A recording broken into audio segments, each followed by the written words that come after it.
اردو کور کے معزز دوستوں، میں ہوں ماجد ملک اور آپ تمام دیکھنے اور سننے والوں کو السلام علیکم۔ دوستوں، یہ دنیا عمل کی جگہ ہے اور اس دنیا میں کیے گئے ہر عمل کی مکمل جزا آخرت میں دی جائے گی، لیکن کچھ اعمال ایسے بھی ہوتے ہیں جن کا بدلہ دنیا میں ہی دے دیا جاتا ہے۔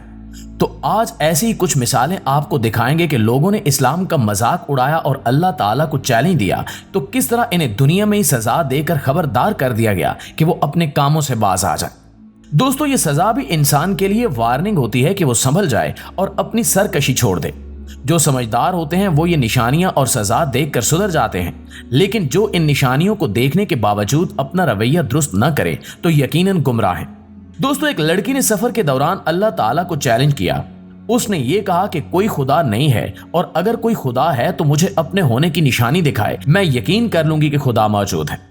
یہ لڑکی سفر کرتے ہوئے گاڑی کی کھڑکی سے باہر آسمان کی طرف دیکھتے ہوئے یہ بات کہہ رہی تھی اور ساتھ ساتھ اپنی ویڈیو بھی بنا رہی تھی۔ اس نے ابھی تک یہ بات کہی تھی کہ آسمان پر تیز بجلی چمکنے لگی، جس نے اس لڑکی کو بہت زیادہ خوف زدہ اور حیران کر دیا، اور یہ سارا منظر اس کے اپنے ہی کیمرے میں ریکارڈ ہو گیا۔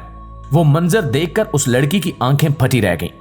یہ اس لڑکی کے لیے اشارہ ہی تھا کہ وہ سمجھ جائے، اللہ تعالیٰ پر یقین رکھے اور اس کا عذاب کمانے والا کام نہ کرے۔ ناظرین گرامی، جب کسی مسلمان کی وفات ہوتی ہے تو اسے زمین میں دفن کر دیا جاتا ہے۔ جس جگہ پر اسے دفنایا جاتا ہے اسے قبر کہتے ہیں۔ 2 ہفتے پہلے یعنی 2023 میں کچھ ہندو نوجوانوں نے ایک پلان بنایا جس کے مطابق انہوں نے قبر میں 24 گھنٹے رہنا تھا۔ انہوں نے قبر کھودی اور اس میں پائپ کے ذریعے ہوا، فون چارجر اور پنکھے کا انتظام بھی کر لیا اور وہاں روشنی کے لیے ایک بلب بھی لگا لیا۔ 2 دوست اس قبر میں جا کر بیٹھ گئے اور اپنا چیلنج شروع کیا کہ ہم یہاں 24 گھنٹے کے لیے زندہ دفن ہوں گے۔ وہ دراصل ایک یوٹیوب ولاگ بنا رہے تھے اور ان کا یہ ولاگ ان کے چینل پر بھی موجود ہے۔ وہ قبر میں لیٹ کر اپنی ویڈیو بنا رہے تھے۔ ان کے باقی دوست جو باہر تھے وہ بھی باہر سے ان کی ویڈیو بناتے رہے کہ کس طرح انہوں نے اندر سارا انتظام کرنے کے بعد اپنے دوستوں کو بھیجا اور اوپر مٹی ڈال دی۔ ایک طرح سے انہوں نے مٹی کے اندر ایک چھوٹا سا کمرہ بنا لیا تھا، لیکن ابھی کچھ ہی گھنٹے گزرے تھے کہ موسم انتہائی خراب ہو گیا اور شدید آندھی آ گئی۔ پھر تیز بارش ہونے لگی اور دیکھتے ہی دیکھتے اولے بھی پڑنے لگے۔ جو لوگ باہر ٹھہرے تھے ان لوگوں نے یہ حالات دیکھے تو فوراً قبر پر پہنچے اور اس قبر سے مٹی ہٹانا شروع کی، لیکن تیز ہوائیں اور اندھیرے نے ان کے لیے یہ کام مشکل بنا رکھا تھا۔ قبر کے اندر ان لوگوں نے ہوا کے لیے کچھ پائپ ڈالے تھے، لیکن ان پائپوں سے پانی قبر کے اندر داخل ہونے لگا۔ وہ لوگ گھبرا کر اپنے موبائل وغیرہ اکٹھا کرنے لگے۔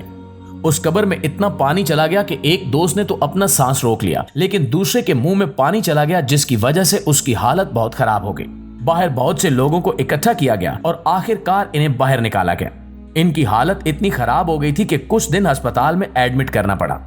ان لوگوں نے اپنی ویڈیو میں کہا کہ ہم نے تو اپنی حفاظت کے لیے تمام انتظامات کیے تھے، لیکن حالات ایسے ہو گئے کہ ہمارا یہ چیلنج بالکل خراب ہو گیا۔ لیکن اصل میں یہ اللہ تعالیٰ کی طرف سے ایک سرزنش تھی کہ وہ سنبھل جائیں۔ اب ان پر منحصر ہے کہ وہ اس پیغام کو سمجھتے ہیں یا نہیں۔ دوستو، جسٹن بیبر ایک مشہور سنگر ہے۔ اپنے ایک کنسرٹ میں جب اس نے انٹری کی تو اس نے اپنے سر پر سکارف لے رکھا تھا۔ اس طرح اس نے حجاب کا مذاق بنایا، سکارف پہن کر اس نے گانے گائے، ڈانس کیا اور اس طرح اس نے مسلمان عورتوں کا مذاق تو بنا لیا، لیکن اس کے بعد اس کے ساتھ ایک انتہائی عبرتناک واقعہ پیش آیا۔ ایک صبح جب وہ اٹھا تو اس کے چہرے پر فالج ہو چکا تھا۔ نہ وہ مسکرا سکتا تھا اور نہ ہی اپنے چہرے کو حرکت دے سکتا تھا۔ ایک وائرس نے اس کے چہرے پر حملہ کر دیا تھا جس کی وجہ سے ایسا ہوا۔ حیرت کی بات یہ ہے کہ جس وقت جسٹن کے ساتھ ایسا ہوا اس وقت اس کی عمر صرف 28 سال تھی، اور اس عمر میں اس وائرس کے بہت کم کیسز ہوتے ہیں۔ یہ بھی دراصل اللہ تعالیٰ کی طرف سے ایک وارننگ تھی اور اس میں یہ پیغام تھا کہ وہ باز آ جائے تاکہ اللہ تعالیٰ کے شدید عذاب سے بچ سکے۔ دوستو، ایک شخص ٹرپل ایکس ٹیکسٹین کے نام سے جانا جاتا تھا۔ وہ ایک مشہور امریکی سنگر تھا۔ یوٹیوب پر اس کے تقریباً 40 ملین سبسکرائبرز تھے، لیکن 2017 میں اس نے اپنے ایک انٹرویو کے دوران ایک بہت بڑی بات کہی۔ اس نے کہا کہ 1 سال بعد لوگ میری عبادت کریں گے، یعنی اس نے اپنے آپ کو خدا کا درجہ دے دیا۔ کہا جاتا ہے کہ وہ شیطان کی عبادت کرتا تھا اور اس نے اپنی روح شیطان کو بیچ دی تھی تاکہ وہ شہرت اور دولت کا مالک بن سکے۔ ہوا یہ کہ پورے 1 سال بعد یعنی 2018 میں اس کی موت واقع ہو گئی، اور اس کی موت باقاعدہ CCTV کیمرے میں ریکارڈ ہو گئی۔